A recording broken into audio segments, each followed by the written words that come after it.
Hey everybody, welcome back. We are starting chapter 3 for business calculus here. I mentioned in an earlier video that there are two big ideas that we're going to get out of calculus. The first one was the derivative or the differentiation. We are introduced to the second one today, which is integration. So we're going to start with our definite integral. And the idea is area under a curve. So how do we find the area under a curve? And when we're talking about things like rectangles and triangles, not so bad because we have formulas for that. Area of a rectangle is the base times the height. Area of a triangle is half that. And for right now, those are the two main ones that we're going to need. If others come up, then we can certainly deal with that. Area of a circle isn't going to come up here, but that certainly could. So let's move to our first example here. And suppose a car travels on a straight road at a constant speed of 40 miles per hour for 2 hours. See the graph of its velocity below. How far has it gone? Now, we need to keep in mind that our distance is the rate or velocity times time. And in this case, the rate is 40 miles per hour for 2 hours. This means that the car has gone about 80 miles.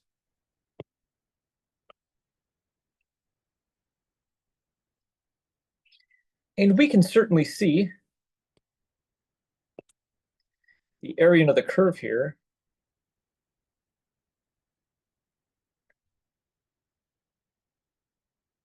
is going to be 40 times 2, which is 80 miles. And the whole idea of the area under the curve is going to be a recurring theme for certainly for this lesson, and then more in the abstract for some of the other lessons. All right, so let's move on. So let's say speedometer readings for a vehicle in motion at 6-second intervals are given in the table. So let's interpret this table real quick. This says that at 0 seconds, meaning when we start recording this, the car is going 32 feet per second. 6 seconds later, it's going 19 feet per second. 12 seconds, 6 seconds after that, which is a total of 12 seconds, 32 feet per second, and so on all the way to 30 seconds, which is going to have gone, will be going 35 feet per second. And the first part says estimate the distance traveled during the 30-second period using the velocities at the beginning of the intervals. So at the beginning of the intervals, that is going to give us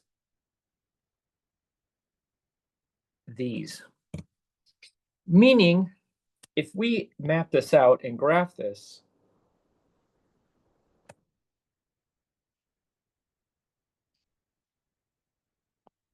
straighter.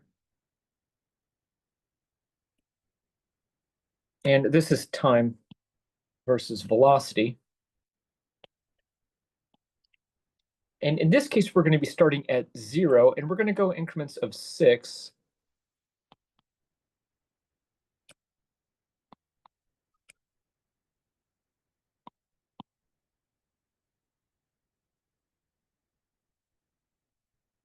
And what that's going to give us, from 0 to 6, we're going to be up here at 32.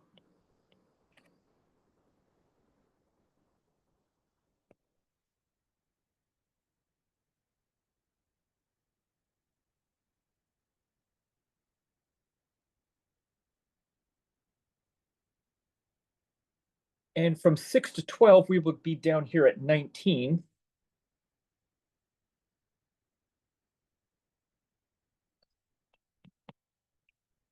In fact, let me label this a little bit nicer. So this is going to be 32. This is going to be 19. And from 12 to 18, we are going at 32 also.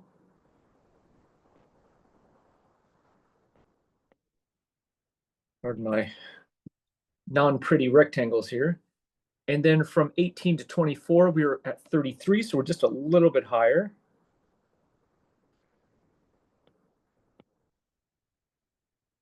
And 24 to 30, we are also at 33. And these are the lower ones. And to find the lower area, notice all of them are 6 times. So this is going to be 32 times 6 plus 19 times 6. So this is, again, the base times the height. Height is 32, base is 6. Height is 19, base is 6, from 6 to 12. 32 times 6 plus 33 times 6 plus 33 times 6. Let's see what we get. And I'm going to factor that 6 out.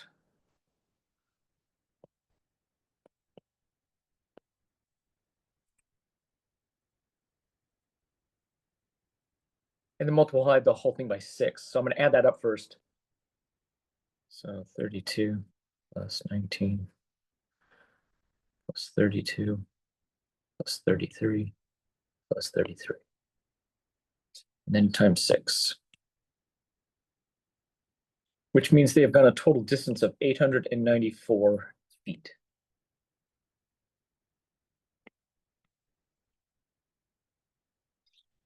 And we are going to do this once again.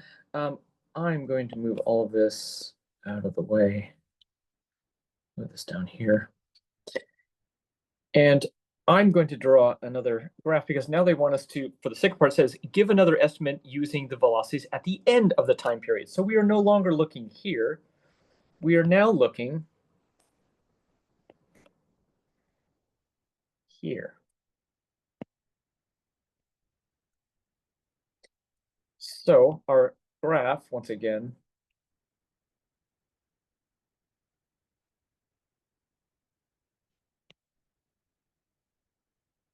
and now we're starting at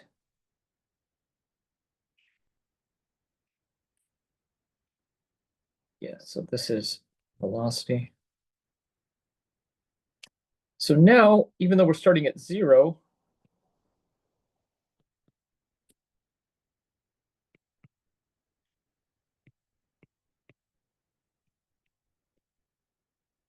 we're now starting here at 19.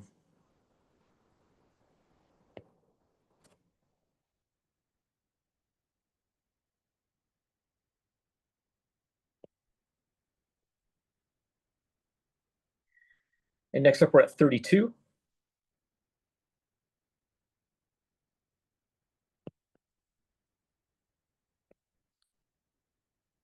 Then we're up here at 33.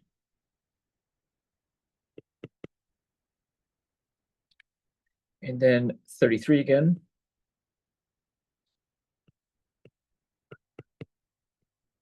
And now we are up here at 35.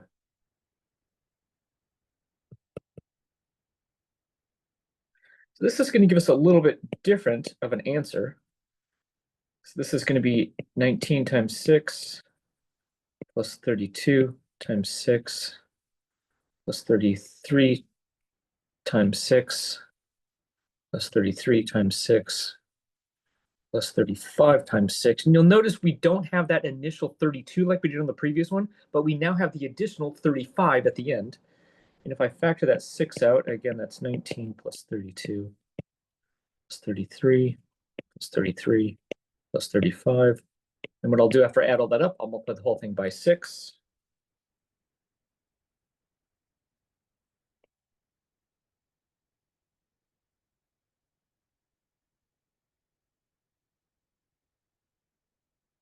So that's going to give us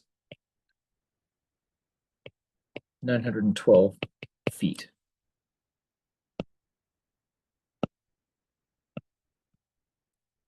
And you can see whether we go to the start on the left or we start on the right, we're going to get a slightly different answer.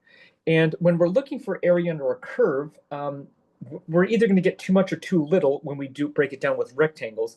And so it's always going to be an approximation until the next section.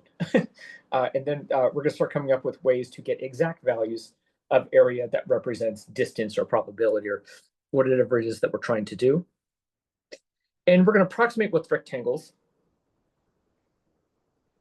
There are ways to approximate using trapezoids or triangles and things like that, but it ends up that rectangles are actually going to be the best way to do this. I don't want to get into the weeds too much on this. The idea is that we want to break up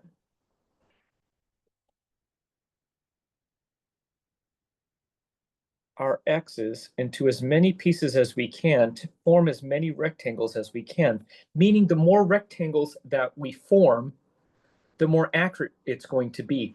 Now, I want to point out on this other graph here, we can see that in some cases we have area under the curve. So we are missing some here, area under the curve, but we're getting too much there. So some is a little above, some is a little below.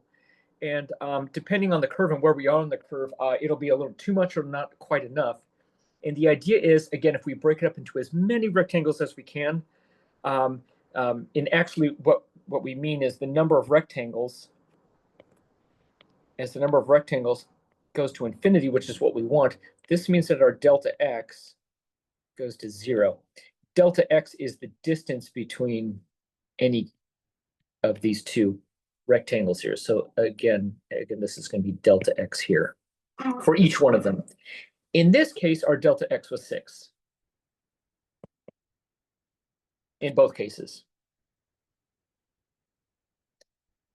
And if we want a better answer, we could do it even more and make more rectangles and so on. And so let's see what that looks like. We're going to use geometry to find area under the curve for the next few examples. However, in the rest of the sections, we're not going to do that. We're going to use a much better method to do that, and that is our calculus method, which we'll get to. All right, approximate the area under the curve, y equals x to the third power from 2 to 5 using the right endpoint approximation. So I'm going to go here.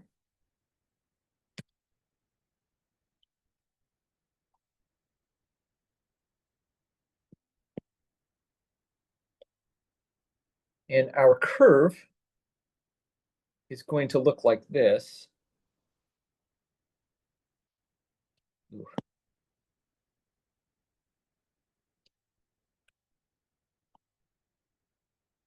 And we're going to go from 2 to 5. In fact, I'm even going to get super fancy here. Erase.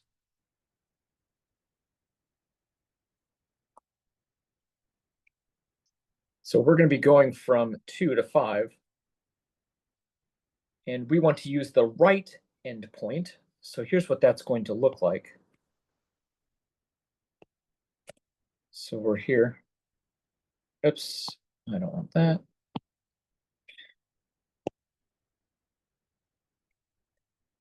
I want this. And before we do this, we have to figure out our delta x. Delta x has a formula. This is going to be b minus a divided by n. Now, they told us that they want 6 subdivisions. B is the 5, 2 is the a, and n is 6. So 3 over 6 is going to be 0.5. That is our delta x. And so right in the middle here should be 3.5.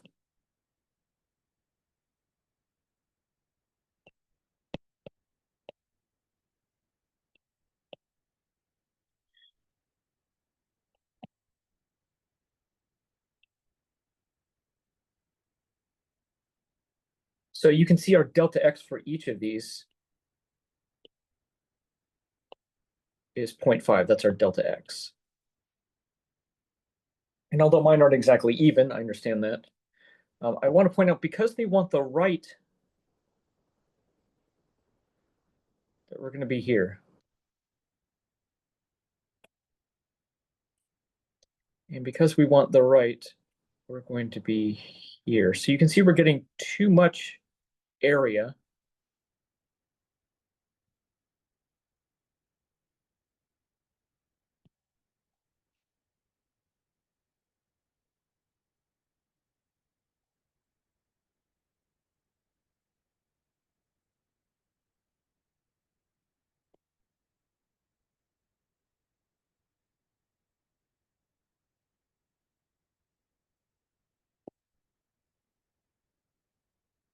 All right. So notice the height of the first rectangle. So let's find our areas. The height is 2.5 cubed. So this is going to be 0.5 times 2.5 cubed. The cube comes from the x cubed. That's our function. So remember, our function here is y equals x to the third power. Plus 0.5 times 3 cubed plus 0.5 times 3.5 cubed plus 0.5 times 4 cubed plus 0.5 times 4.5 cubed plus 0.5 times 5 cubed. And of course, I'm going to factor out that delta x to keep it simple.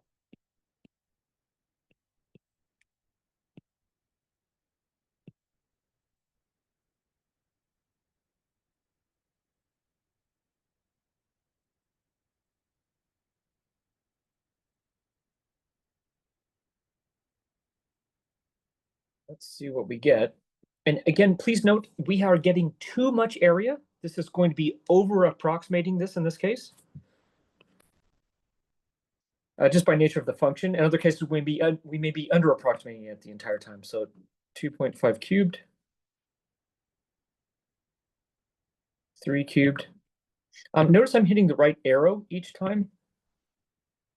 So plus 3 cubed.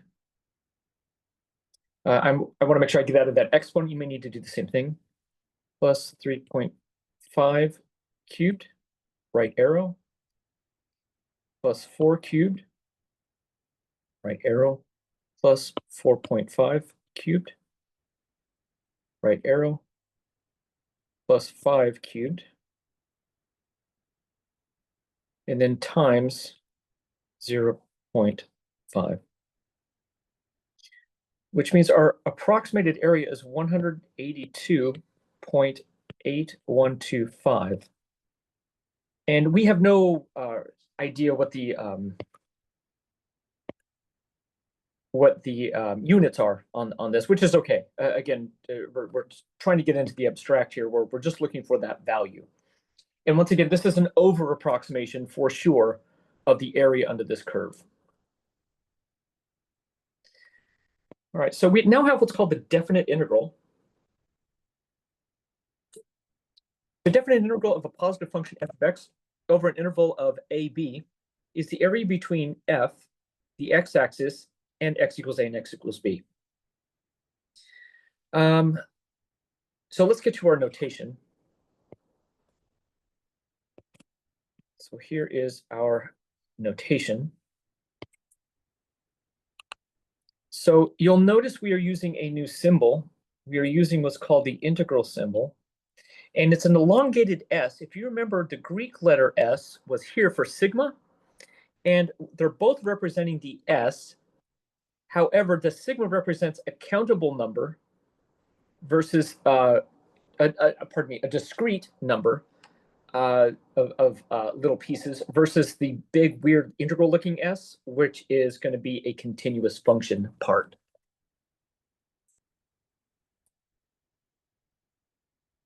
So this new notation is going to take us a little bit of time to get used to, but we will be using it. I'm not going to get into all the vocabulary here. It's not necessary. Let's get to our example, where we're going to find the area of the blue. No problem. Now I'm going to notice that I have a little tiny triangle at the top, and the rest is a rectangle. Well, okay, let's keep an eye on that. And we know how to find the area of a triangle and a rectangle. But before we do that, let's talk about our dimensions that we actually have here.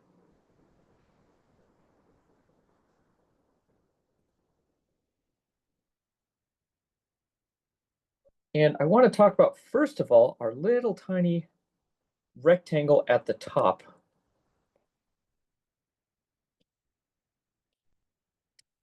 Now, this is going to be 1, because you can see we're going from 1 to 2. That's just a distance of 1. Now, this side here, I'll notice that we're going to that's about 4.5.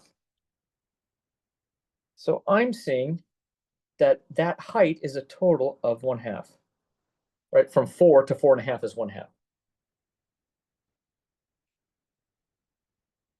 So our area of our little triangle here is going to be 1/2 the base times the height. That's going to be 0.25. So that's going to be kind of a small area. So just to emphasize what we're doing, we are only viewing this triangle here, the black. And that, because that blue is so dark, that's going to be hard to lighten up. So let's find the area of the rectangle now. And that height is going to be 4. And the width is 1. So that's going to be a total of 4. So the overall area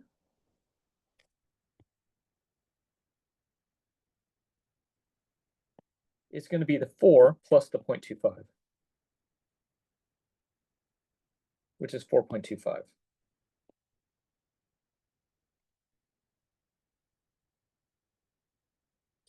And so let's talk about our integral here. A in our case is the 1, B is the 2. F of x in this case is a little bit trickier. F of x is this function here, and that is a straight line. So we need to take a minute and figure out, how do we figure out that straight line? Well,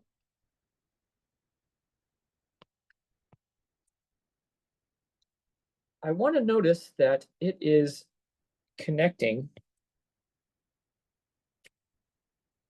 here and here. We are right on the grid is what I mean by that. Meaning the point 2, 4 is a point on this graph, and the point 4, 3 is also a point on this graph. Now I could use the slope formula. I'm not going to, but I could use this. But instead what I'm going to use is, I'm just going to notice here I'm going down 1 space, and here I'm going over 2 spaces. So it looks like to me that the slope of this line is a negative 1 over 2, meaning I'm going down 1 and to the right 2. And we can see that that line has a negative slope for sure. I can also see at the top here that the y-intercept is at 5.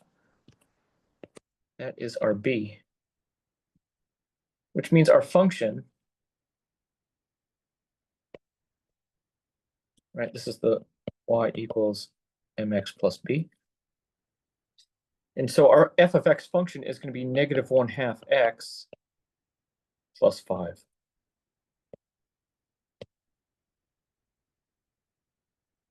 And we get a total area of 4.25. Square whatever. We don't know what that unit is. So again, right now we're just using geometry to do this, which when we have nice, easy shapes like this, no problem.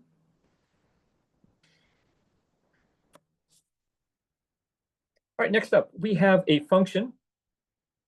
We have a definite integral, and we're going to interpret it in terms of areas. Now, area above the x-axis is a positive area. Area below the x-axis is a negative area. And what we're going to do is we're going to notice, first of all, our function is there. And I'm going to notice when that when at y equals 0, I'm getting that 2x minus 6 equals 0. This means that x equals 3. But you'll notice that our x values go from 2 to 6. So here's what this is going to look like.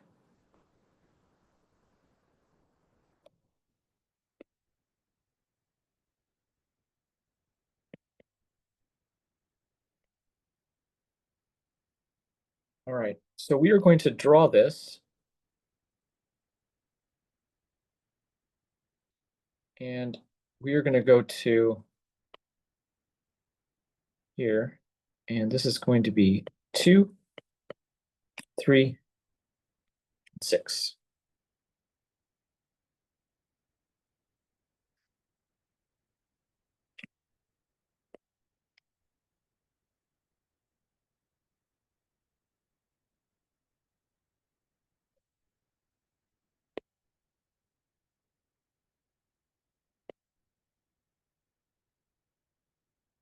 So we're going to call this -6, just because I drew it so badly. And what I'm going to do is I'm going to note that this area down here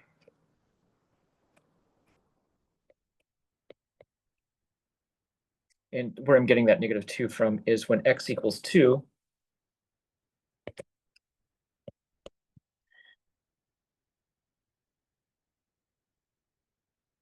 we're at -2. So our area here gives us a triangle, and this is going to be a triangle a distance of 2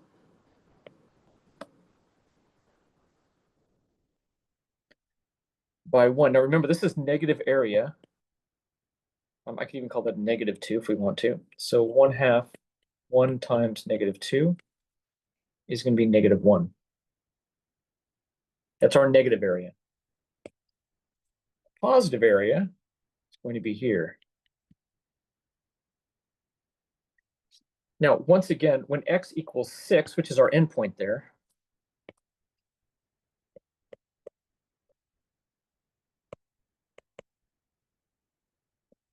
that's where I'm getting that y equals 6 at the top there. So this is the point 6, 6. This is the point 0, 3. And this is the point, this is 3, 0, pardon me. 3, 0, and this is the point 0, -6. However, our height in this case is 6.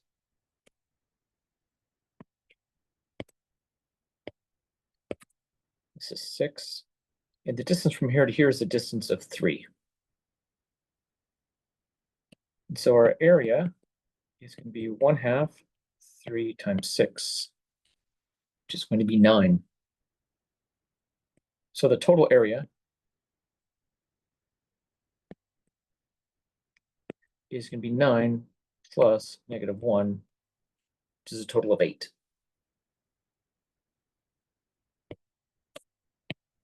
Cool. In our last problem, we have the function f of x, or y, equals 3x minus 21. And let's find some points that are on this graph. So let's say at x equals 9, y equals 27 minus 21, which is 6. And at x equals 2, y equals 2 times 3 is 6 minus 21. Y equals -15, it looks like. And when x equals 0, we are at y equals -21. All right, so let's draw our graph. And again, this is going to be horribly not to scale.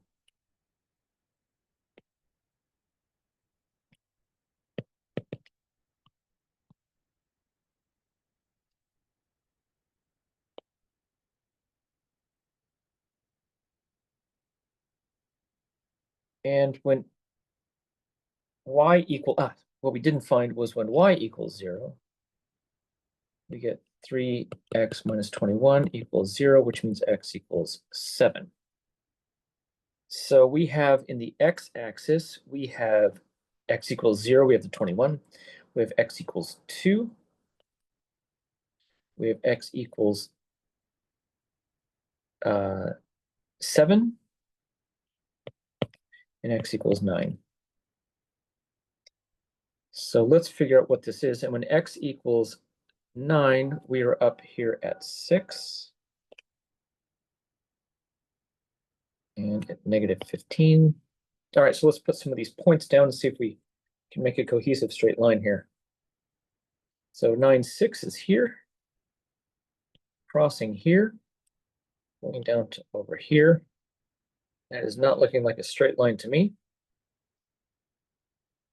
We're going to do our best.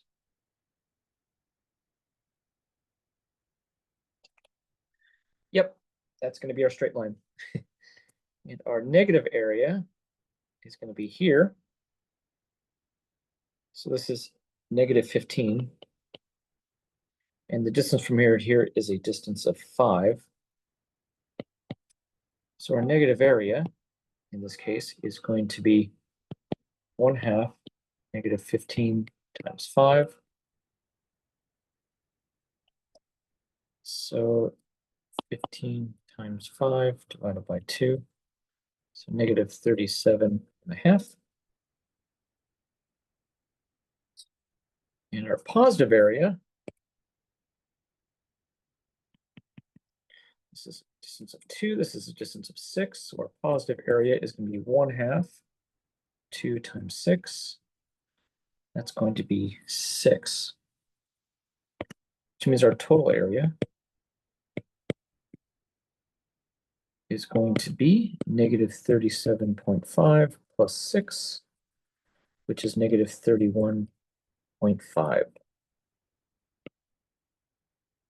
And there it is, finding an integral using geometry. A little clunky and not very practical for most functions, but in the next section, we will definitely explore that better. Thanks.